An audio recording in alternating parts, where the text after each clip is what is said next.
you, Kumar. Kumar. Hi. So my name is Eva. Thank you all for being here today and sharing this online space with us.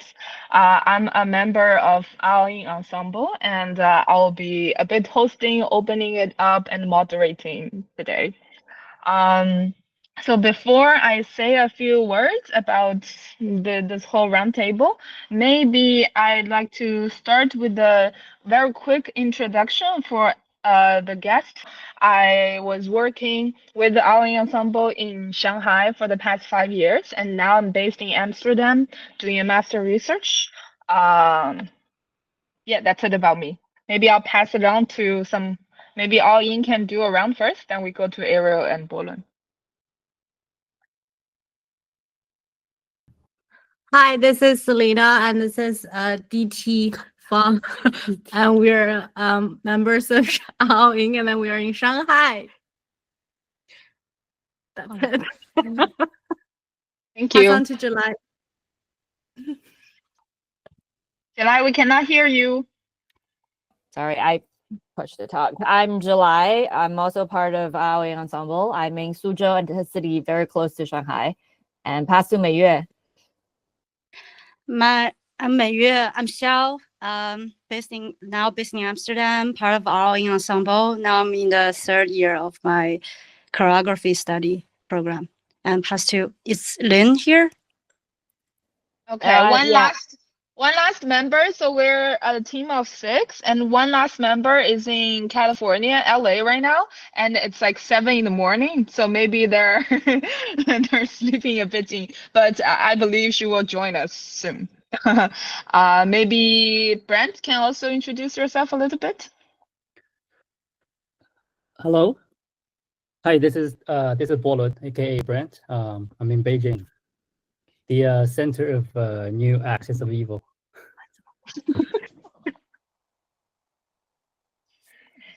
Okay, and Ariel.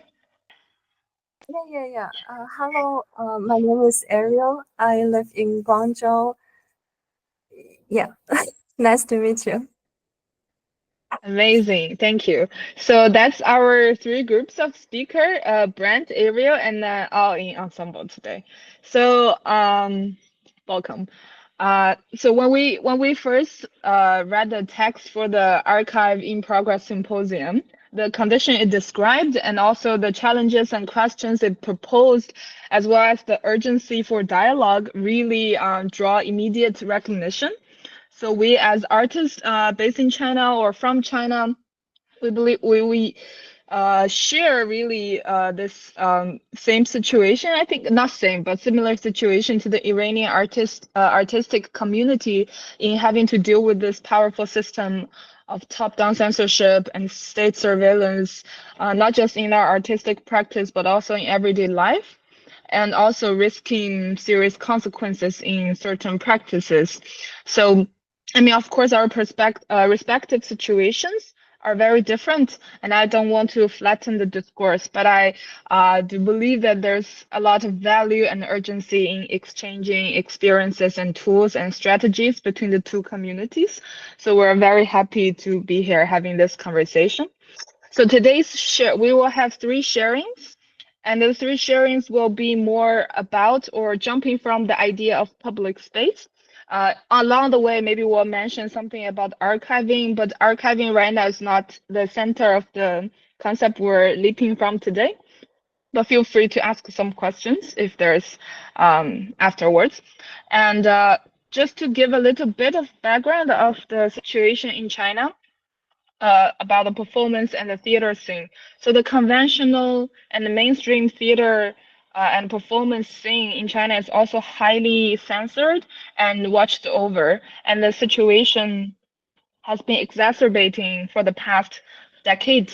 And so right now, to put it really shortly, basically all the theater shows, concerts, stand-up comedies, everything that sell tickets publicly need to acquire this official license from the Ministry of Culture a month ahead before it started ticket sale. So everything is really like watched over. So there is almost next to no space for free expression outside of the control from the state or public space for free public discourse. But the artists and researchers and cultural workers still strive to generate sites for free expression and collectivity. And even though these public spaces have become more invisible, transient, fluid, and sometimes improvised. At the same time, the specific situation for different regions in China also differs, sometimes depending on how far away you are from the center of control. So today we have invited 3 groups of artists based in 3 different cities in China.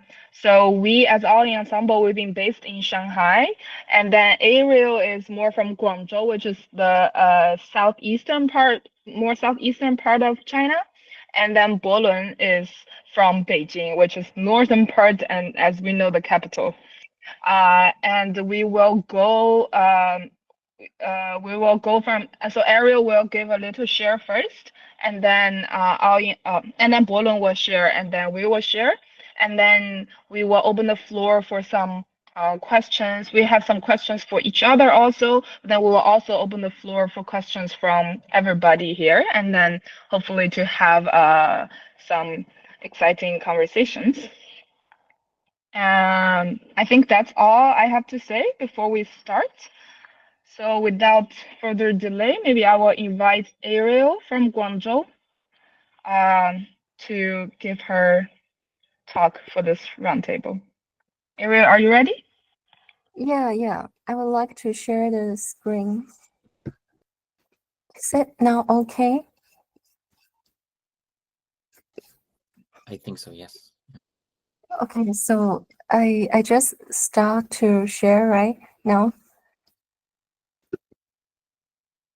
Yeah, if you want to turn on your camera, you can, but you don't have to.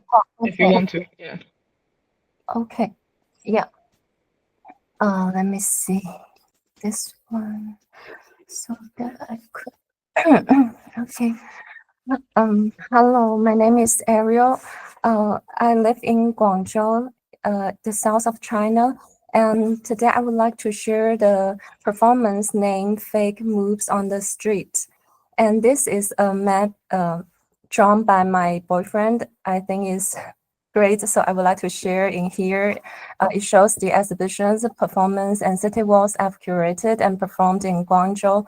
But today I will only share this one, Fake Moves on the Streets. It's performed on June 2023 in Guangzhou.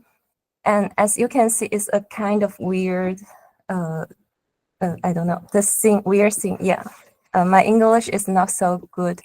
Yeah, so before she introduce the performance, I would like to first introduce the background and the specific context of it.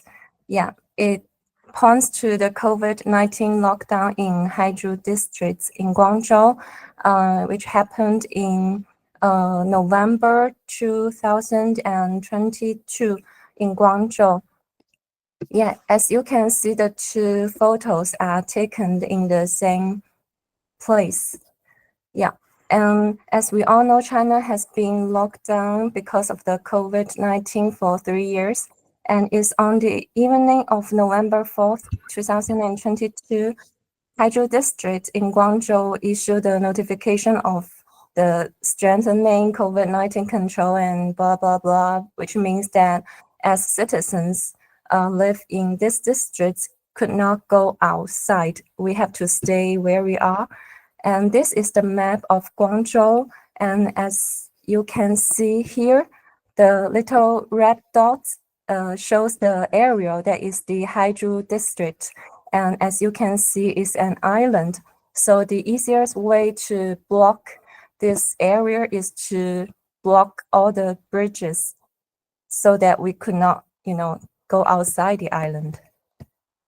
So my home is near the Shaogang subway station in Haizhu district. And on November 9th, the water hoses which, as you can see in the picture, the yellow, red, and white and blue kind of fences began to be enclosed downstairs and around the area. So these are all photos taken by me because it's just downstairs. Yeah. So at November 13th, the time that the official have to announce that whether Haizu district will be unblocked or not. So at that night, I was a little bit angry. I just took a projector and with some friends and just walked to the Haiying Bridge, so that I think perhaps we could go across the bridge. But that night, the government said the lockdown will be continued, so we were unable to cross the bridge that night. And this map shows the road that we walked that night. It's like a L. And that night, the government said that the area is lockdown is from an island to somewhere that is more smaller. But my home is in here. It's right in the boundaries. So this is what I see when I take a walk downstairs. You could not go to the other side of the road, and because the fences are like 2 meters high, so you need to jump on something so that you could have a look. And if you want to pass something to anyone, you have to, just stand up really high and then pull the thing so that you could cross the wall and be received. And then, yeah, in that year, November and December, because of protest, the government finally relaxed the restrictions and the streets become normal, so-called normal. So the fences, as you can see, are all taken away, and people finally live a normal life. And this is the contest that happened in 2022. Okay, now is the performance named Fake Moves on the Streets, which is actually quite an accident, because it's that one night when my mom said, when she's watching a basketball game, she just said a fake. And I just called the word, and instantly I visualized an absurd image of a group of people doing fakes in the streets. So in April 2023, I initiated this long-term arts project that is named Fake Moves on the Streets, which means to use theater as a methodology for action in urban spaces. Yeah, so today I will share the first one performance. Yeah, so the basic thing about the performance is that pretend there is a war on the streets. Okay, here comes the performance. The performance is taken place on June 17th, 2023, and we performed along Changgang East Road and Dongxiao Road in Haizu District, which was not last year, but 2022 year's boundary line of closure and control measures for the COVID-19.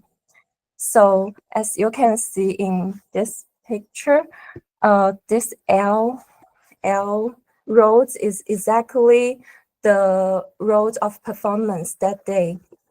Yeah, so the play consists of 3 acts. Act 1 is throwing and catching game, which happened in this line. I mean, as you can see, it's like this one. And because that one is, most people will throw their things so that they could one give and another receive. But because there is a really high wall, so they have to, they will jump on something really high. And this is the first the first S. And the second one is called Dongxiao Road, and it's the long way that we have to walk in order to cross the bridge. So the third act is the light and fast boat.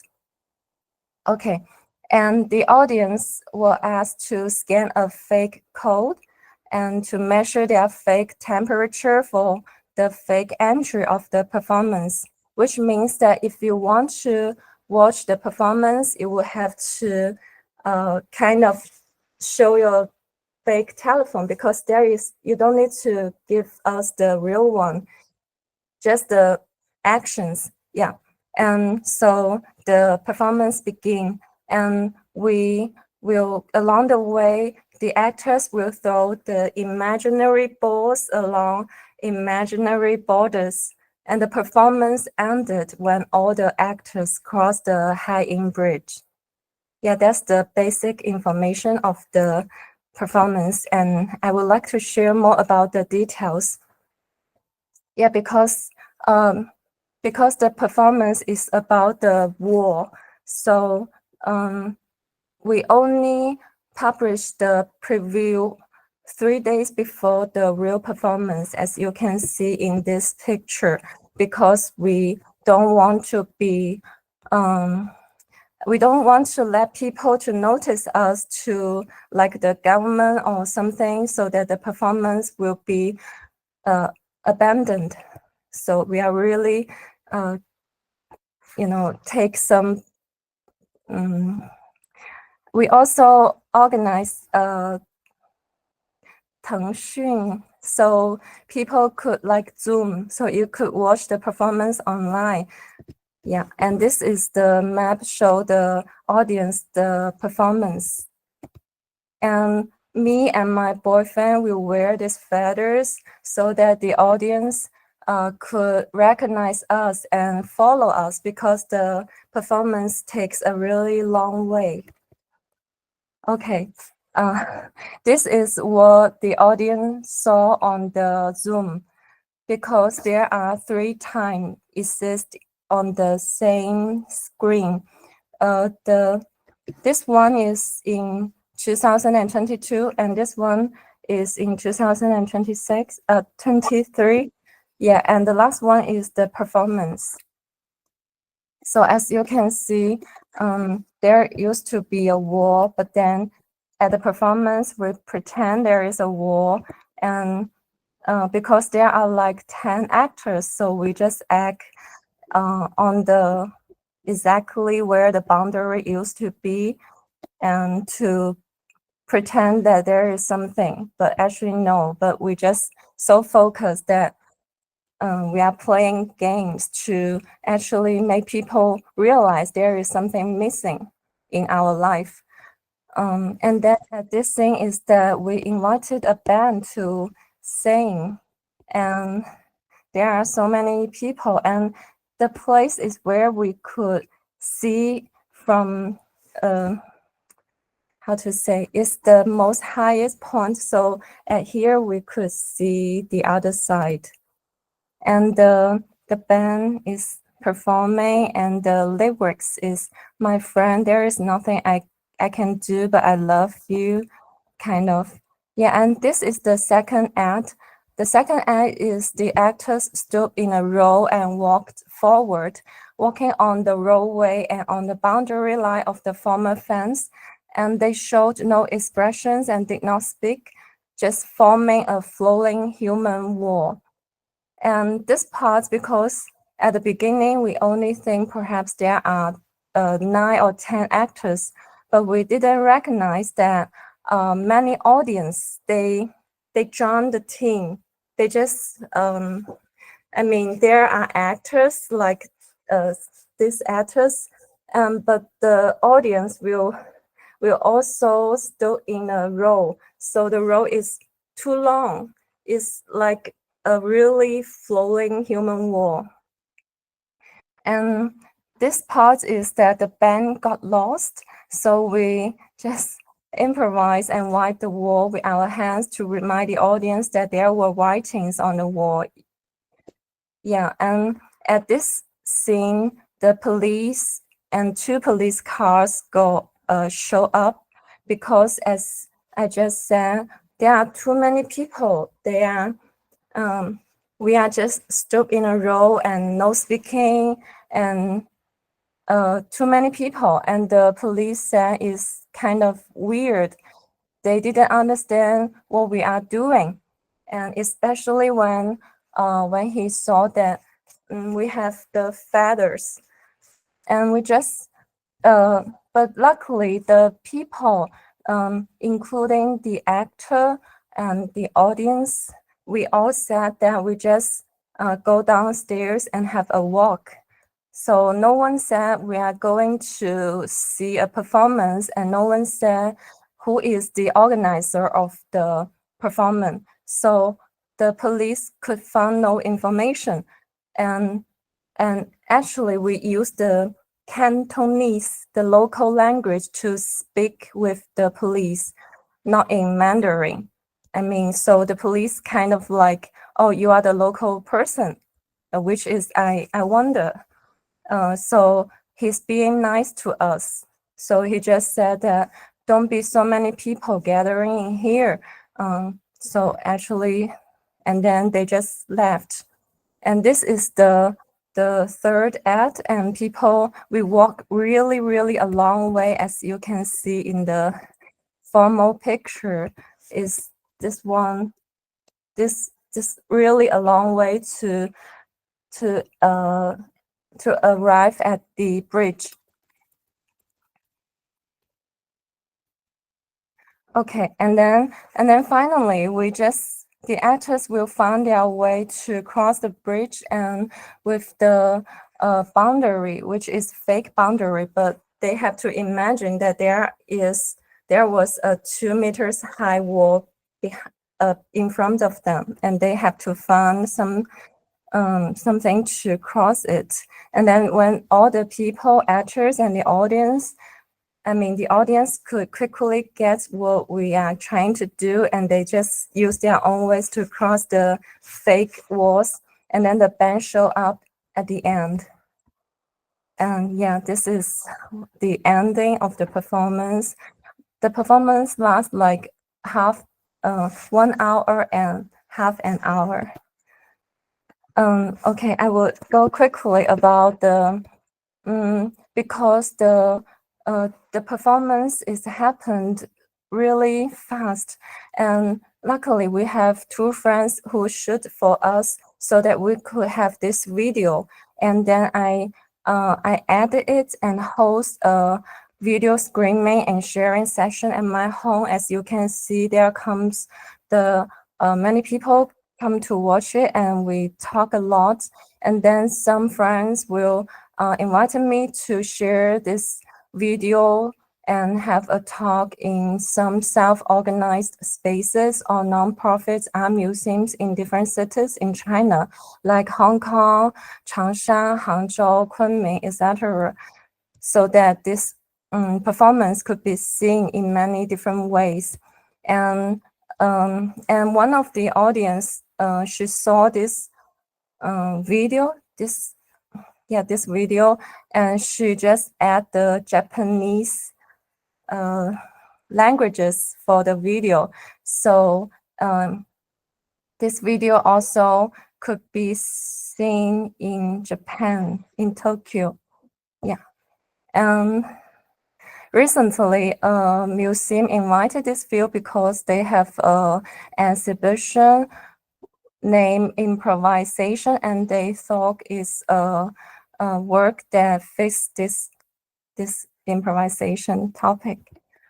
Yeah, and I would like to say that there are actually many skills during this whole process. Like at first, because we don't want to be noticed by the government, so we have to kind of using many abstract words to say about this performance. And then when we have the preview, and the people, we just how to say, we just don't have any we have many discussions, but we will not put these words into tests, so that especially in the WeChat account, because we know that it will be censored and people will not see it actually. Yeah, and now I would like to organize and edit all the discussions and tests about the fake moves on the streets into a book, which to some extent is dangerous because self-publishing is considered illegal in China. And this picture, as you can see, this one is actually the stickers about the performance, which is made by my boyfriend. And recently, because of he just showed these pictures and his other comic books on the internet, so the article was deleted instantly. So this is weird for us, but luckily we have friends and networks of self-organized spaces, especially in Guangzhou. I don't know whether I have any time left.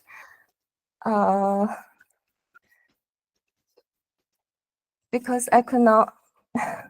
Okay, the last picture. So at the beginning, fake pointed to the non-physical performances at the level of vehicle form, because I'm just curious. The observed image of a lot of people just doing all the fake moves on the streets is really absurd, but it attracts me. So at first, I think the fake refers to the non-physical performances. But after I've done the 2 performances about this project, I realized that it's like, because I choose to let the performance happen on the streets, not at the museum or like any indoor spaces, because streets has its own test, it has its own context. And when you put the performance may happen in the streets, it's like embed a fictional scenes into a normal functioning street scenes, just like a bug. It's like you just create a bug that is not normal in the system, because the system wants to just run really fast and he would ignore many things.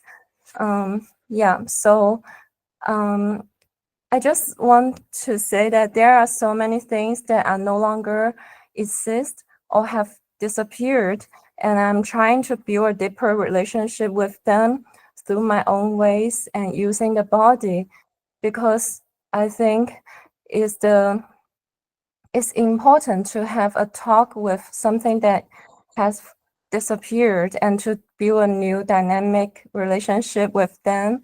And because you use your body, your body will remember all the feelings and experience. It's like a seed, so that it could like inspire more new perspectives, feelings, and even inspire new actions. Yeah, I'm not sure whether I've run out of time. I think it's about the time around, Okay. but you can say a few last if you want to finish it off. Yeah, it's just that the fake moves is want to make something fake so that you could really see what is really happened, because our life is like, it's just like water. It is forever floating and running, and during this process you could see many things, the memories and things just be washed away. And so the fake moves on the streets is like, even though the water is still running, but we choose to like stand in here and we remember what's happened before, and now we are using our own way to try to build a new connection with it and to try to tell that it's kind of respect of our memory. Yeah, and but really you have to know many things to let the thing to not be hurt, not hurt anyone, because actually friends then my friends or some of my friends are already be caught in the prison before because of the protest. So it's important to, I don't know, just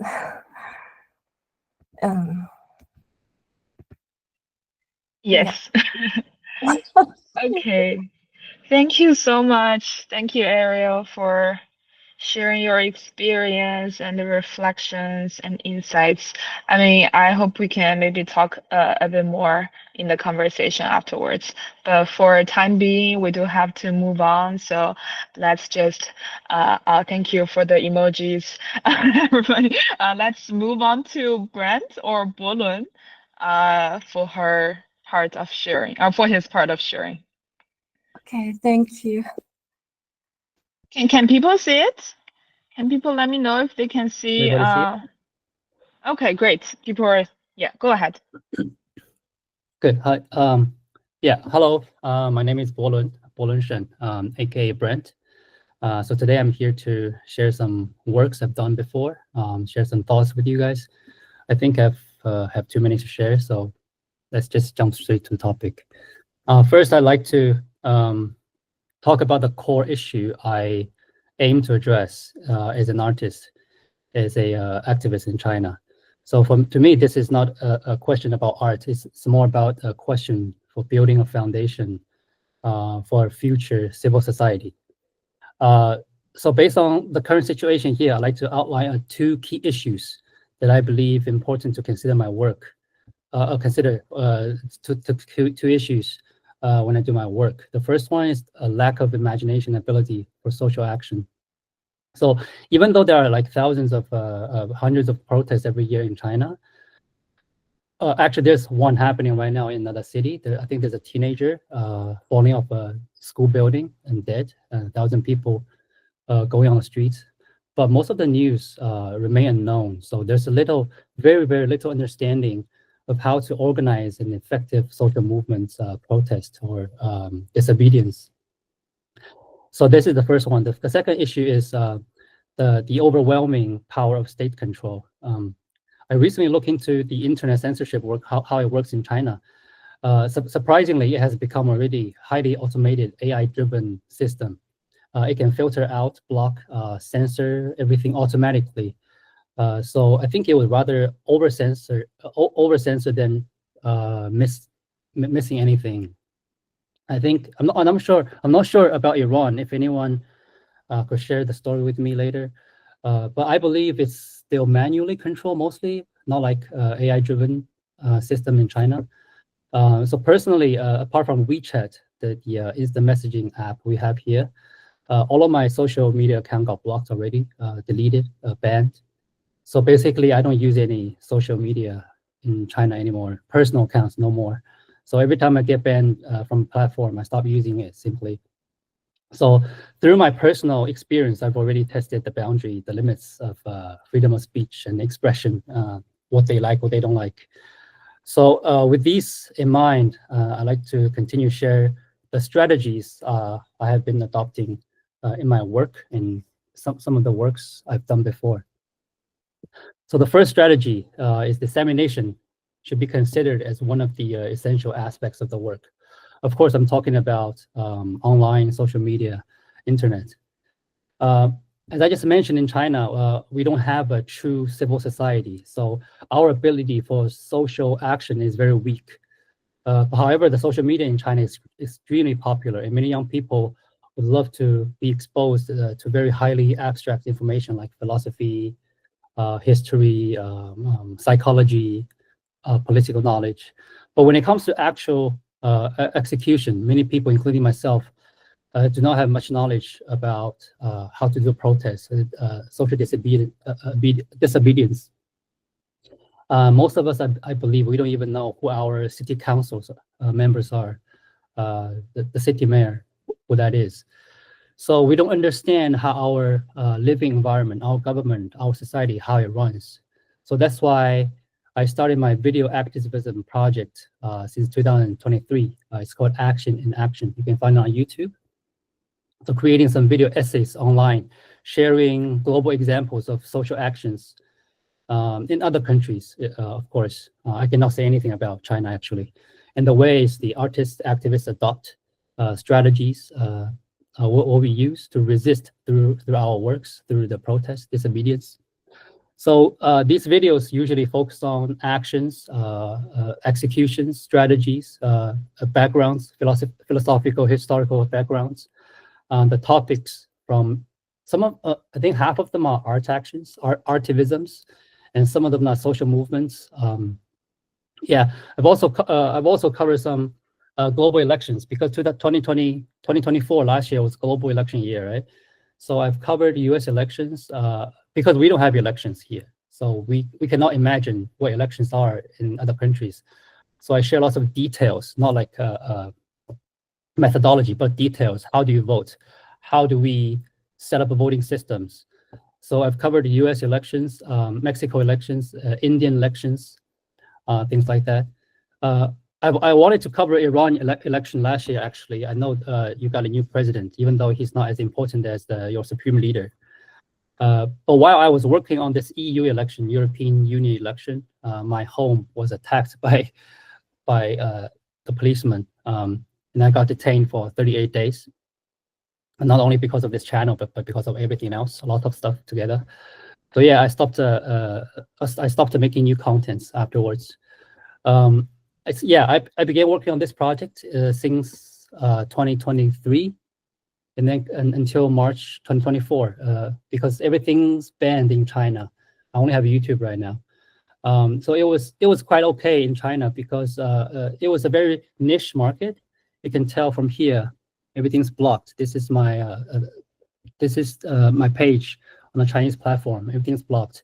It was okay. I gained almost 20K followers. Some of the videos gained 100K views. It was nothing compared to what we have here in China, the populations, the netizens. But it was all right, since the market for social movements, for artivism is so small here.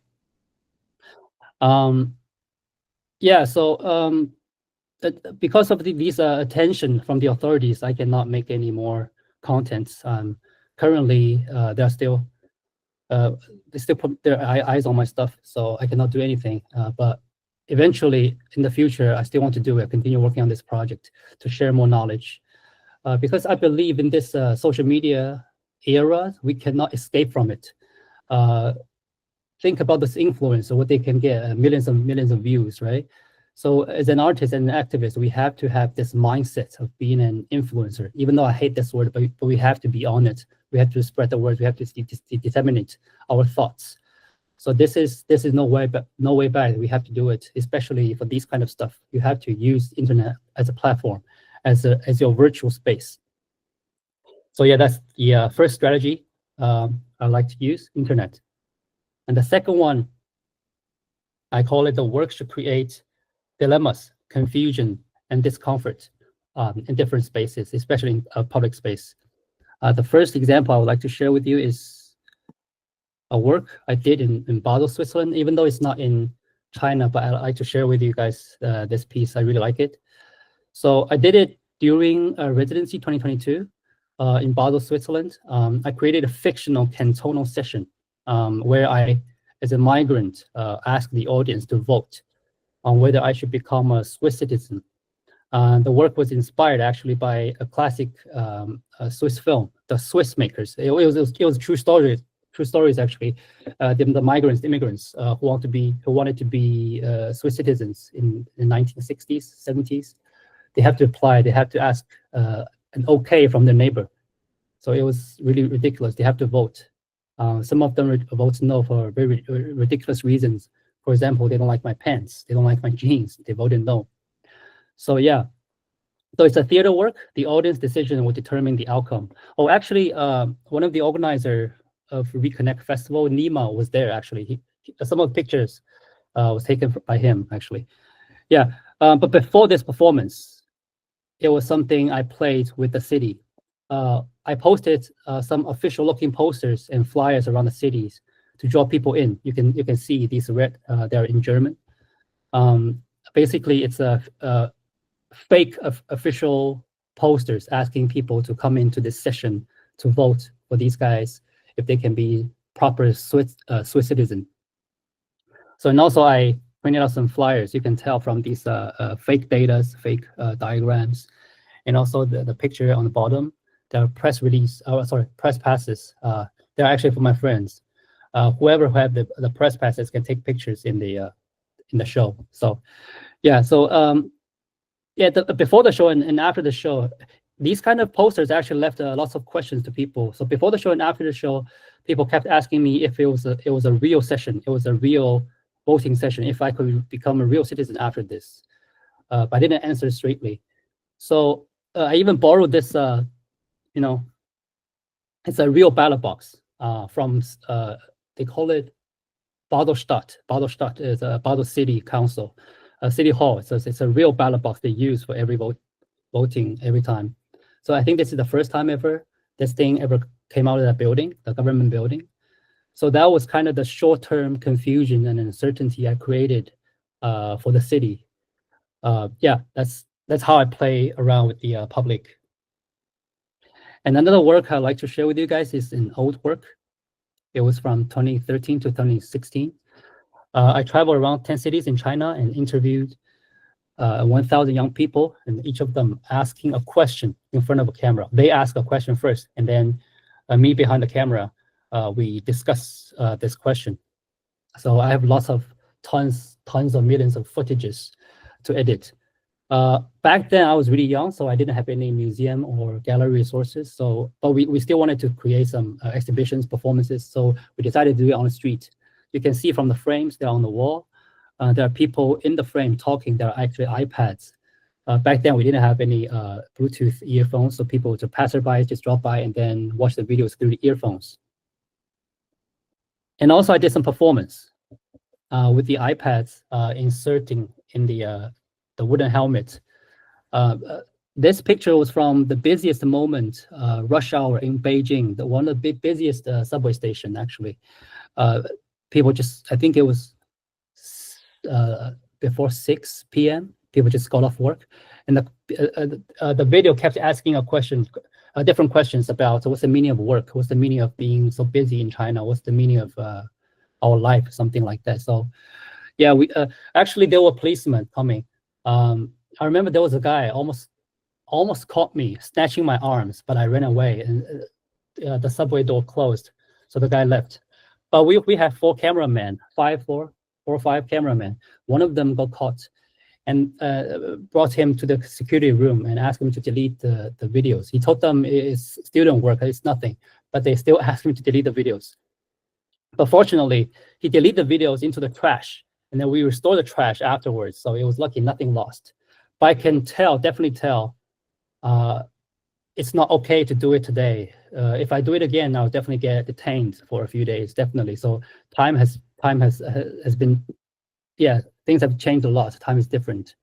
So this is another one in Peking University. On the left is at the gate. On the right is in a study room at noon. So hundreds of students studying, working in it. We just went in and then performed, and people just were confused, super confused, and kept asking each other what's going on. They thought it's like an advertisement for some after-school tutoring programs or paid projects. So they were really confused. And after 30 minutes, we didn't give any explanations and left. So yeah, and the last one, this one is in it's in the hospital. It's actually, I think, the second day my daughter was born. I was just holding her. The video in this one is kept asking, what's the meaning of education? Why do we have to study so hard in China? What's the point of working so hard? And after graduation, we get only shit jobs and everything like that. So this video, in this performance, the video kept asking questions about what's the meaning of life, what's it like to be dead, what's it like before birth, what's it like after death. So it was a really bizarre moment because there was another family, pregnant woman on the other side of the room across me, actually just facing me. So they were actually watching the whole performance for 30, 40 minutes. And then there were nurses and then doctors coming in. Sorry to interrupt. I want to give a quick reminder of time. We have about 3 or 4 minutes more. So maybe. So yeah, so nurses and doctors kept coming in. They're giving treatments to the pregnant ladies. So it was, I didn't care. So I kept performing until it was done. So it was kind of a really bizarre moment. So yeah, so these performances, I play with public space in context in a way that I feel very difficult to replicate today, given the current situation here. So you can tell how I like to make the transient confusion, dilemmas, even some discomfort in public space. So this is the last strategy I would like to share. The work should include dialogue. But you can tell from my previous works, there are lots of dialogue, lots of talks, lots of discussions. So in this project I'm going to share is an ongoing project I'm working on right now. It's a board game. Since I know I cannot secure lots of fundings or support from institutional organizations in China, but I do like performance work, I have to let performance happen. So I need to implement some new strategies. So I decided to create a board game incorporating performance and civic actions in a private space, in a private gaming space. So the game plot is actually based on my personal experience.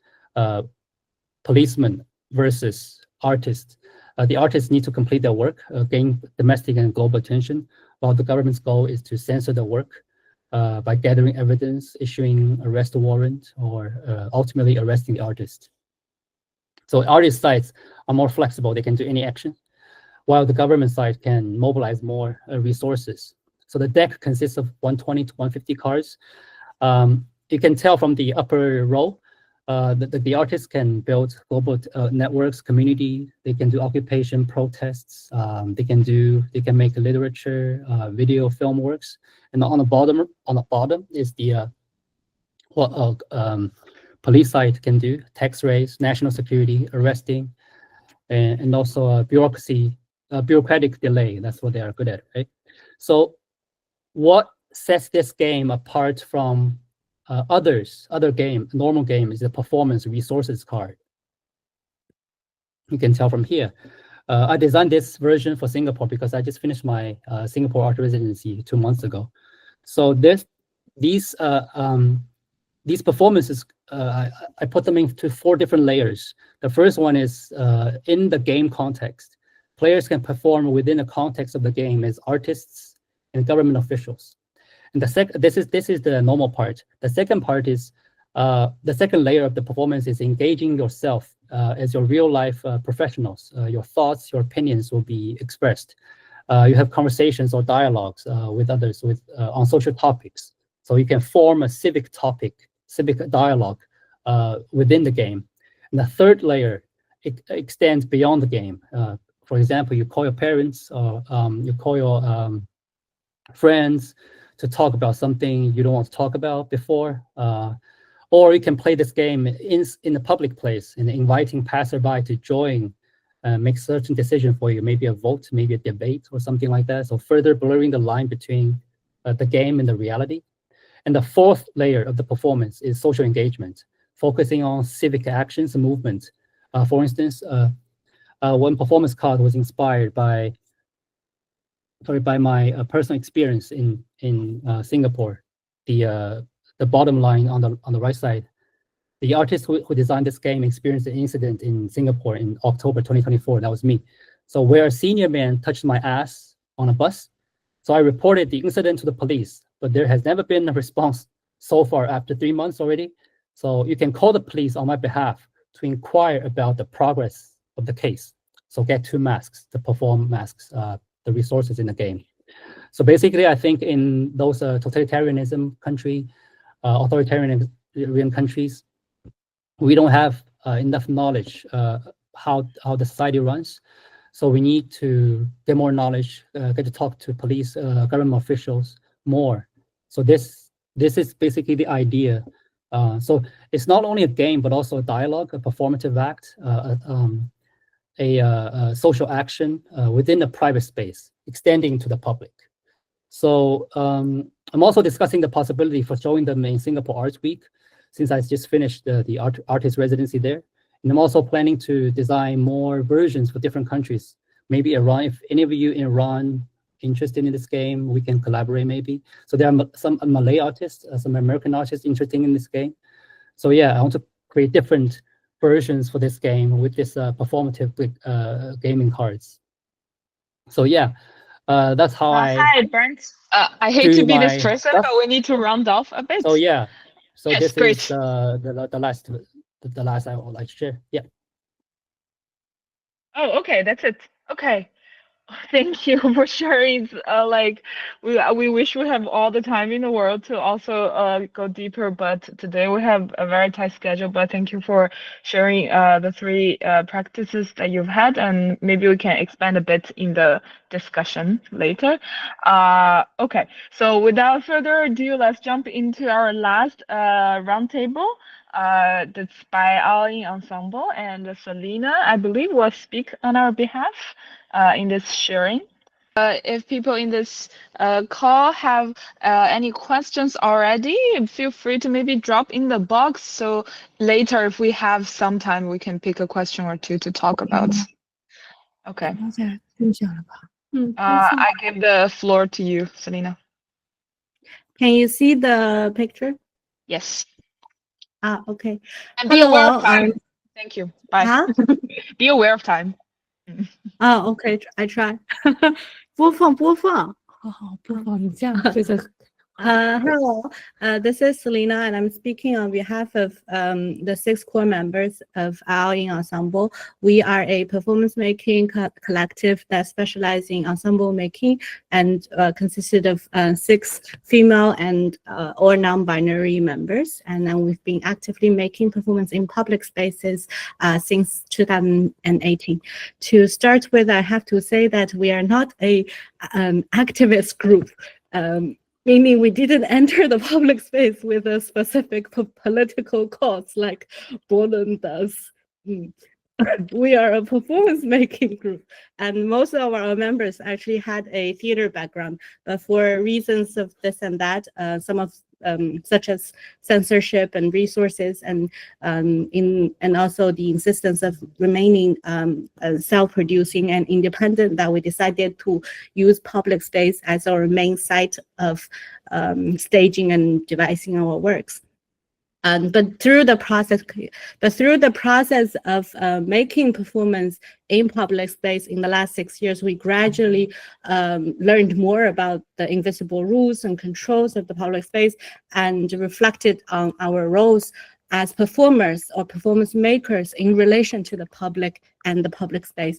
And we appreciate this opportunity to share in this symposium, because it's also an opportunity for us to actually reflect on different stages of our practice and our changing roles and strategies and methods, and how our performance making have been conditioned by the ever-changing environment of the bigger society and the art industry.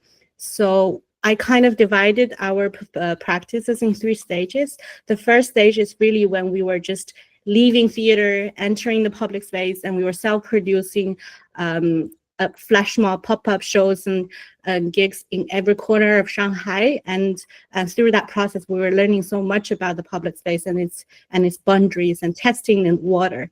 And in the second stage, we call it fake it till we make it. We were commissioned quite a lot by big museums and art organizations, but we were faking, we call it fake counterfeit. We were making fake events or products or companies under the umbrella of art, but using these so-called these fake situations to cultivate a kind of a creative space for public rehearsal of discourse and actions.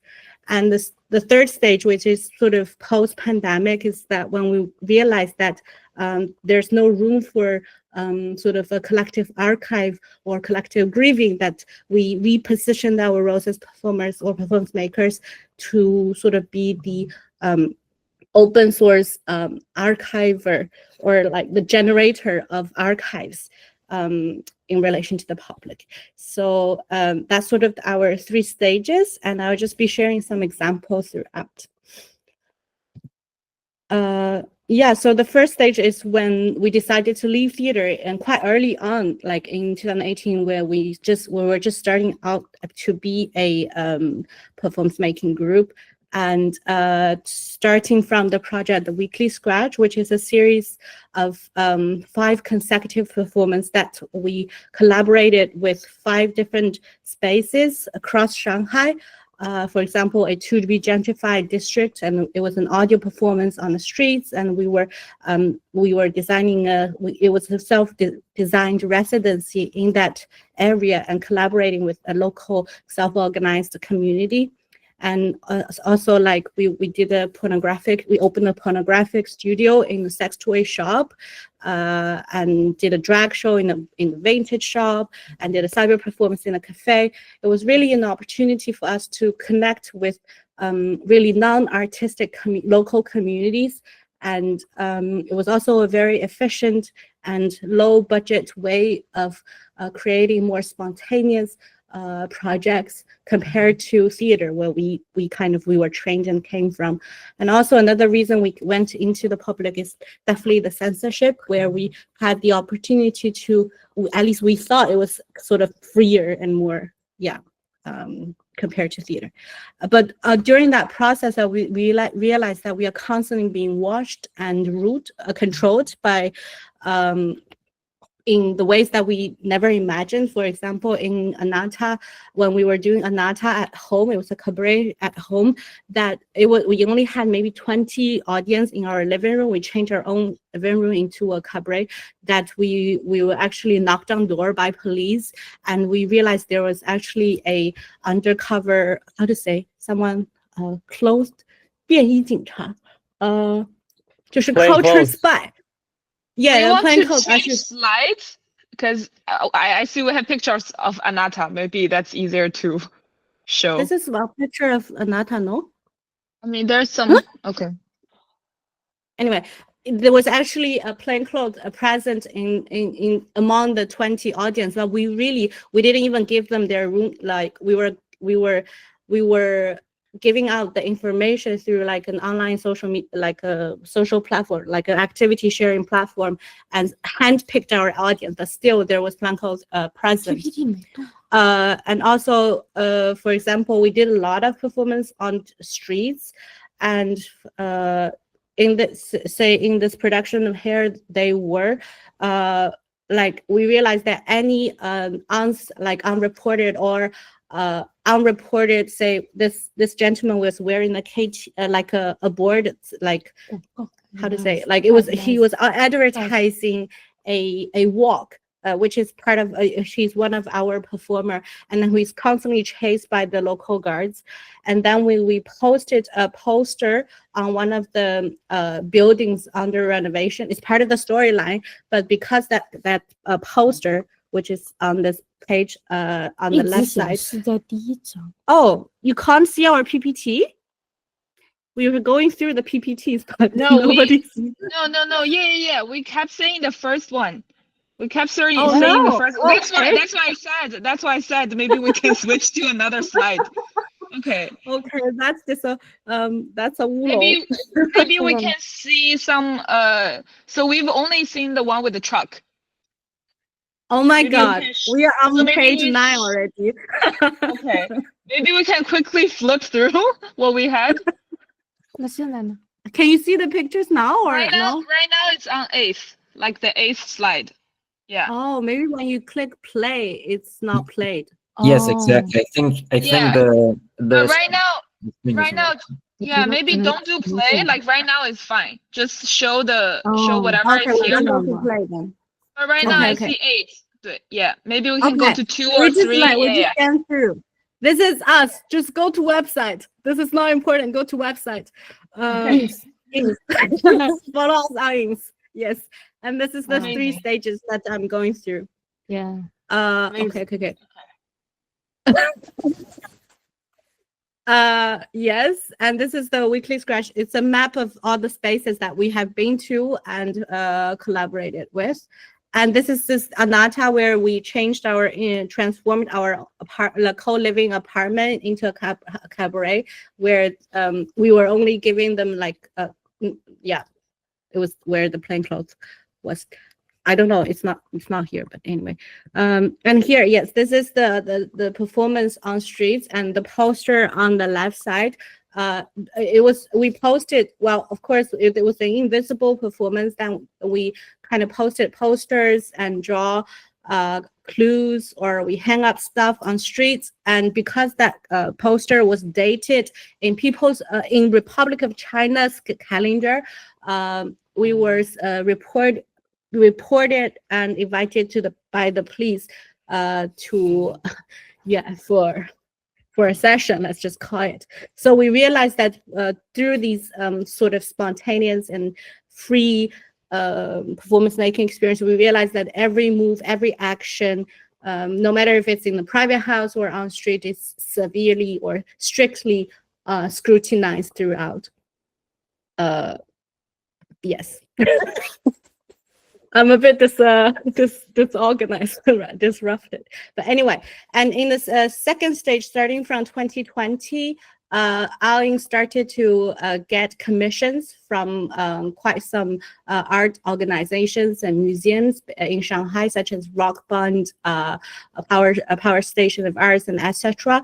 And it was sort of echoed by a sort of a rising interest in performance curation in contemporary arts in China, especially in Shanghai, meaning all the museums started to curate performance in relation to their collections and exhibitions and so on. So they started to commission us to create performance, and they also showed a particular interest that they want to sort of connect with the local community or expand their practice to the public space. So we were sort of selected to be the sort of the creator of such kind of performances, and we sort of engaged with the institute with this kind of in a strategic ways, because we realized that the art institutions, especially after the first stage of sort of self-produced practice, that the art institutions can become our sort of protective umbrella, because if whatever you do, if it's art, it's sort of okay. So we used this kind of strategy to create these events that sort of can be exempt from punishment because it's performance. For example, an idea of counterfeit means we made sort of hypothetical situations or but they're happening in real life that the participants does not necessarily realize that they're performance, but they're just participating in the sort of the events. And for example, we made a futuristic festival in a village, and now this festival is actually acclaimed by the local government to be their heritage, but actually we just invented the festival. And we invented a technology company. We had the fake news, we had a product launch, we have a website and everything that it says that this technology company produces wearable products that can enhance your emotional labor. And this is an auction that we did in one of the museums, in which I can go a little bit into more details. This happened right after the Shanghai 4-month Shanghai lockdown, and it's called the Very Unnecessary Auction. And at the time, it's impossible to actually pass any. It's impossible to gather in clubs, theater, or anywhere, because it's right after the lockdown, and it's still not very mobile, and very unnecessary. Unnecessary is the pandemic-specific policy term referring to any kind of categories, any activities that are unnecessary and therefore unallowed at the time. and we were selling these props items that used in our previous performance and sourced from our local supplier, Auntie Ling's.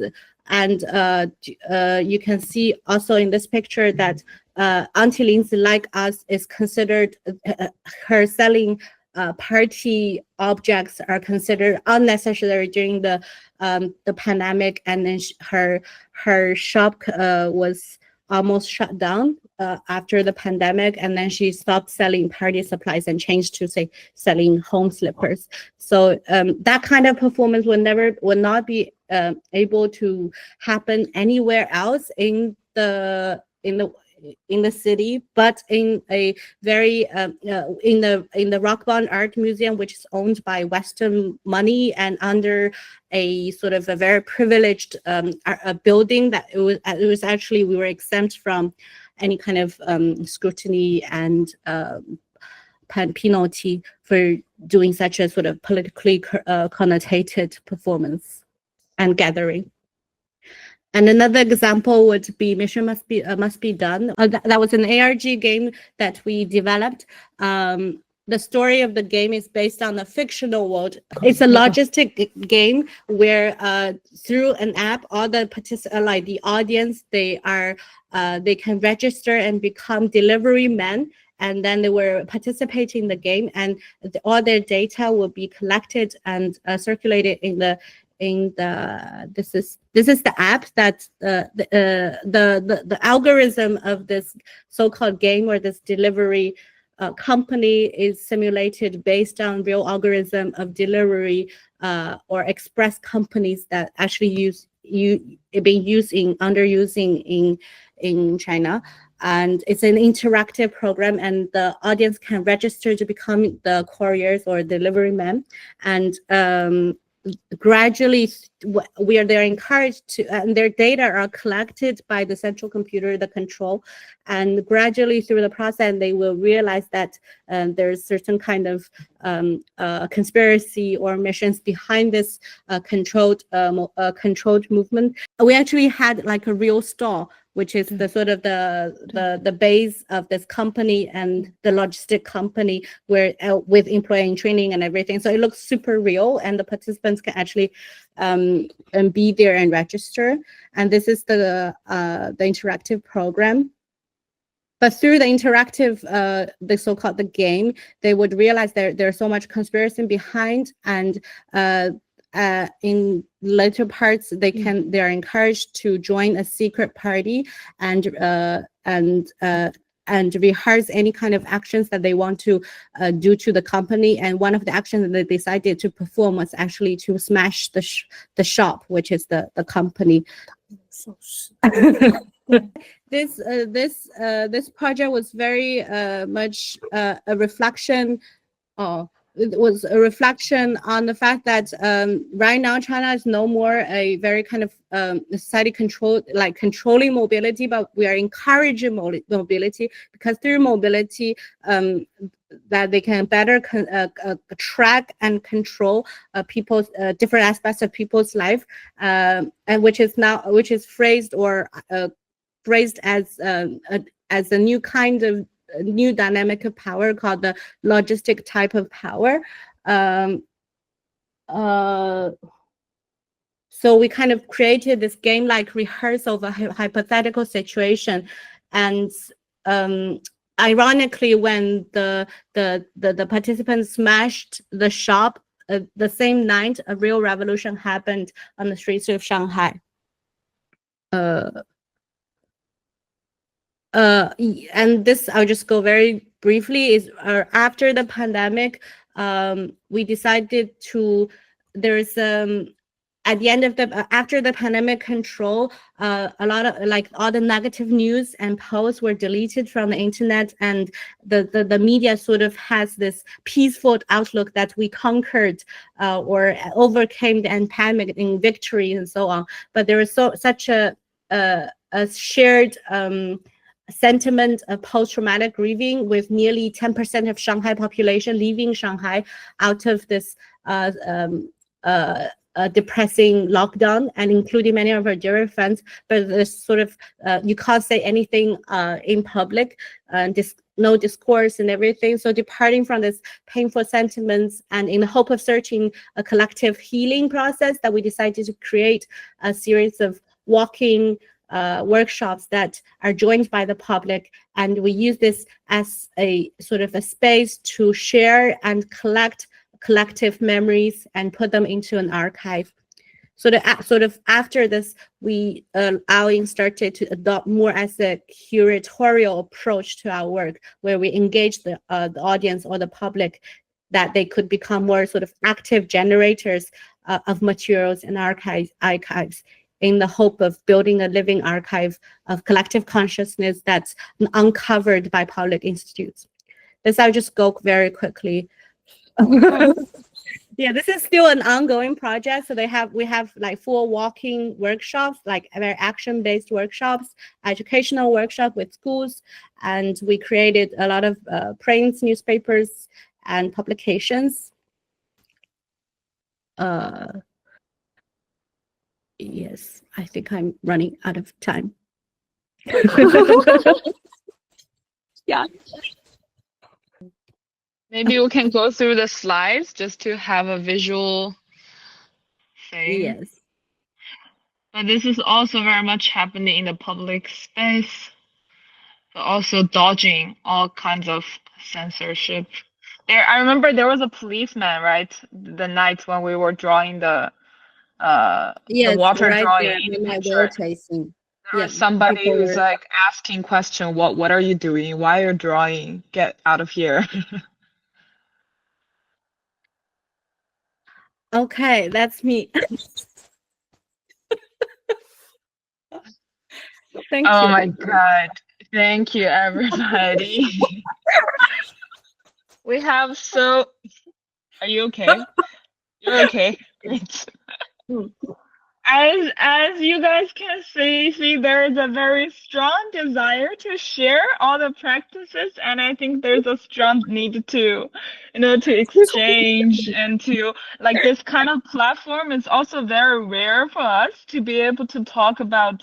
We also didn't do any media thing in the firewall of China, so this is almost the first time we're sharing these practices in an English-speaking, more international context environment to an outside audience. So I think we're all very eager to give a lot of information. I think we have last 10 minutes. Maybe we can answer 1 or 2 questions from the crowd. If anybody has specific questions that's really burning and then something that we can talk, we can answer quickly, like in 5 minutes. If not, maybe I'll see the. Okay. I'm opening up the chat box. I'm seeing it. So if anybody has questions, you can type in. While I don't see any question yet, maybe. Oh, somebody raised their hand. Irfan. Hi. Hello. Did you raise your hand? Hi. Yes, I did. How's it going? Great presentation. Thank you so much. That was amazing. I'm so happy that tonight, actually, the Reconnect Festival provided this opportunity for all of us to get to know artists from China. And yeah, we are on the other side of the axis of the evil, So it's so yeah, the alliance is just the alliance is just diabolical, It's I don't know, like the question is pretty general. I just want to know more about the art scene in China, and if there are many amazing socially engaged artists like you guys living there, working in different disciplines or not. Just giving us a sort of a general view about the art scene. That would be great. Great. Thank you for the question. I think we can offer from our own perspective, like giving a general thing about China is also kind of difficult. So we, I don't know if anybody want to give a few cents on that. I think, well, first, I feel like I can say maybe 1 or 2 sentences. My personal feeling is that the mainstream artists and the mainstream performance and theater ones are mostly controlled, like I shared before, by the state surveillance and also in the commercial world. So it's a lot about where the money goes also. Most of the money go to the state censored projects or the commercial projects that use art as there's a bit of these commercial driven view. So the independent and free thinking or more this kind of practices are still very much in the outline, like in the margin, and finding the cracks of what's possible. As you can see, the projects we talked about, most of them are not funded, are very cheap, very like we just take whatever resources we can grab to create a bit of space. But yeah, in general, we find solidarities and with between us, but in general, we don't feel like, for a country as huge as China, I don't personally feel like there's a big so like a big group of people, enough people who are making practices in these areas. Brent, do you want to say something? Yeah, I think you have to define what does it mean by socially engaged art, because socially engaged art, you are talking about political, civic life, socially engaged art, or commercially engaged art. Because commercial life is also a social life, right? But so in China, in the past 10 years, there are less and less, from my point of view, there are less and less truly socially engaged art. But there are still people working on projects, just like she said, funded by different brands, commercial stuff, advertising stuff. So if you consider them as socially engaged art, draw people in, participatory art, that counts. There are still many people working on it. But if you are talking about socially engaged, culturally engaged, politically engaged, there are less and less, from my point of view. Yeah, well, definitely, I'm not talking about commercialization of social issues, but rather creating projects that actually mean something in the world, instead of simply like pointing at things, trying to create a change, instead of simply merely raising awareness, actually doing something, changing something. That's the thing that I'm asking. And so apparently it's kind of like Iran, but with more intelligent government using AI and like all these different facilities to do the censorship. Yeah. And also, like we were, when we were preparing for the symposium, we actually talk about like because there's, I don't know how you are penalized for doing socially and culturally or like politically engaged arts in Iran. Because for example, Bolun does more politically activist stuff, and you can see from his presentation that it's severely penalized in not only your accounts are shut down, your connections are shut down, but also like you're also under, physical security threats. So no wonder that there are less people who are doing socially engaged art.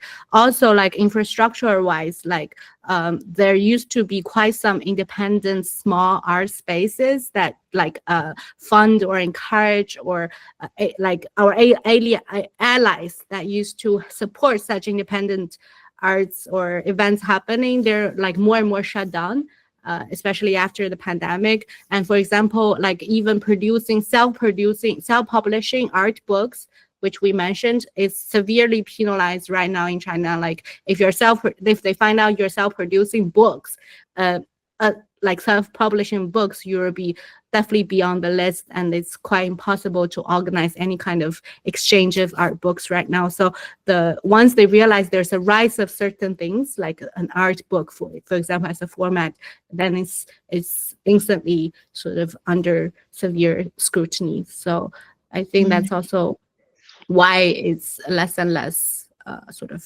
more actively socially engaging art. Yeah. I will also say when I feel there is a big separation between the mainstream theater, like more the like 95% of theater performance art and the like there even within the performance world and the theater, the artist field, there is a very clear, like there is a big separation. Yeah. And we sort of find our allies, like, for example, we are like the 3 groups of us, so we are sort of like friends. And it's important that you find your allies, the sort of the small self-organized communities or like independent artists that are doing similar things. And then you sort of promote your events or exchange information through this sort of small community, I would say. Yeah, definitely.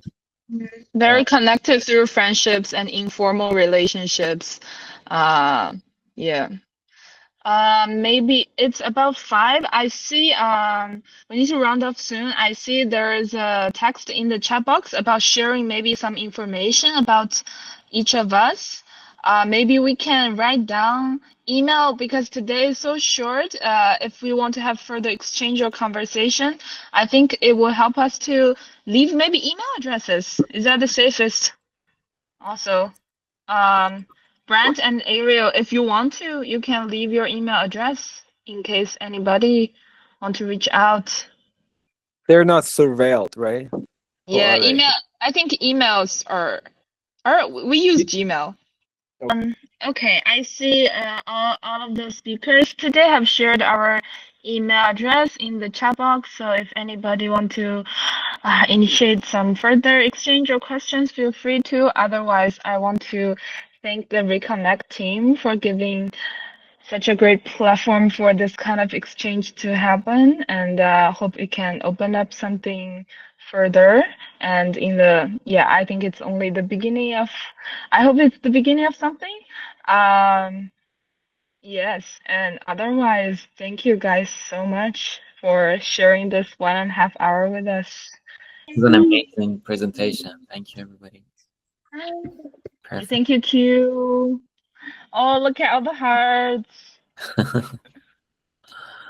Okay. All right. Take care, guys. Bye-bye. Thank you for the speakers also. Have a good day. Have a good night.